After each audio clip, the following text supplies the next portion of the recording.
Ketika Rasulullah Shallallahu Alaihi Wasallam ditanya tentang amal manusia yang paling baik, terkadang beliau menjawab jihad, terkadang menjawab sholat pada waktunya, terkadang menjawab berbuat baik kepada orang tua, bahkan terkadang menyebutkan amal-amal lainnya.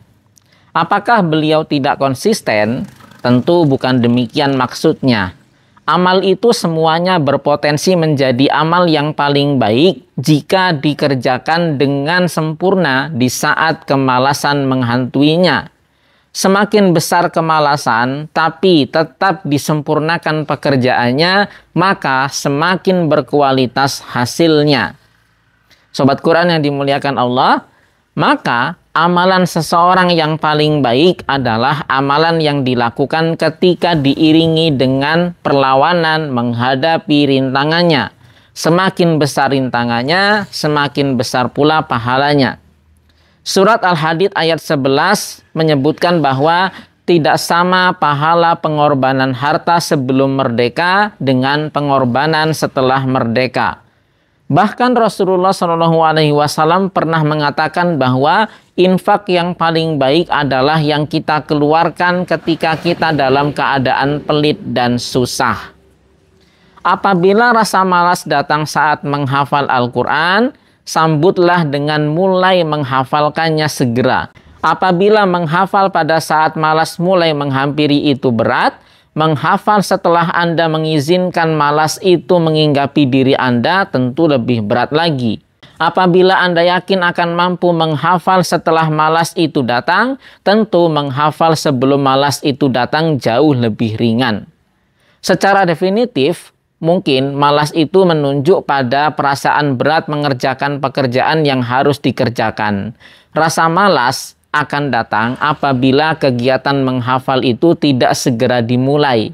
Dengan kata lain, yang mengakibatkan kegiatan menghafal sering tertunda atau bahkan tidak terlaksana itu adalah tidak dimulainya kegiatan menghafal sesuai dengan jadwal yang kita buat.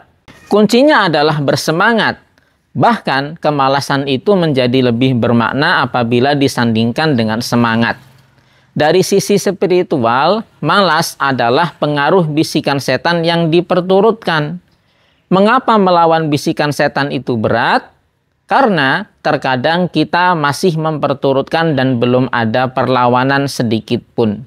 Cara memerangi kemalasan adalah dengan segera mulai. Itu jurusnya. Bendung hati serapat mungkin agar tidak mampu ditembus bisikan setan sehalus apapun. Bagaimana cara membendungnya? Tuntaskan kegiatan menghafal. Itu caranya. Menuntaskan kegiatan menghafal dengan hasil yang tidak maksimal karena melawan kemalasan jauh lebih baik daripada tidak menghafal Al-Quran karena menuruti kemalasan. Karena ketika Anda menuruti kemalasan, maka pintu-pintu bisikan setan yang lainnya akan terbuka satu persatu. Ketika hati mengatakan nanti dengan alasan menunggu agar bisa konsentrasi, maka konsentrasi itu tidak akan pernah Anda dapatkan.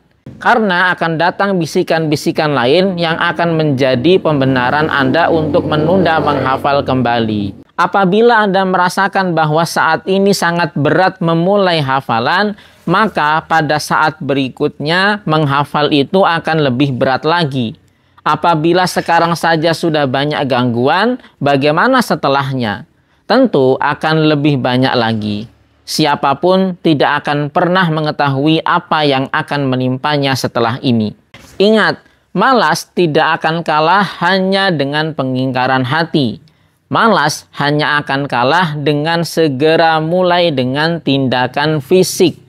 Hindari bermalas-malasan, menghindari rasa malas sampai rasa malas itu benar-benar malas. Sobat Quran yang dimuliakan Allah Subhanahu wa Ta'ala, semoga kita semuanya diberikan kekuatan oleh Allah untuk menghindari rasa malas dan berjuang untuk melawan kemalasan itu, sehingga kemalasan menjadi barokah untuk kita semuanya karena dihadapi dan dilawan, sehingga amalan-amalan yang kita lakukan menjadi lebih istimewa, termasuk menghafal Al-Quran. Dan untuk mendukung proses Anda menghafal Al-Quran, saya merekomendasikan buku ini untuk dimiliki. Ini ditulis oleh seorang praktisi dan pengajar Al-Quran berdasarkan pengalamannya 40 tahun mengajar Al-Quran. Mudah-mudahan bermanfaat dan bisa membantu Anda dalam proses menghafal. Barakallahu fiikum.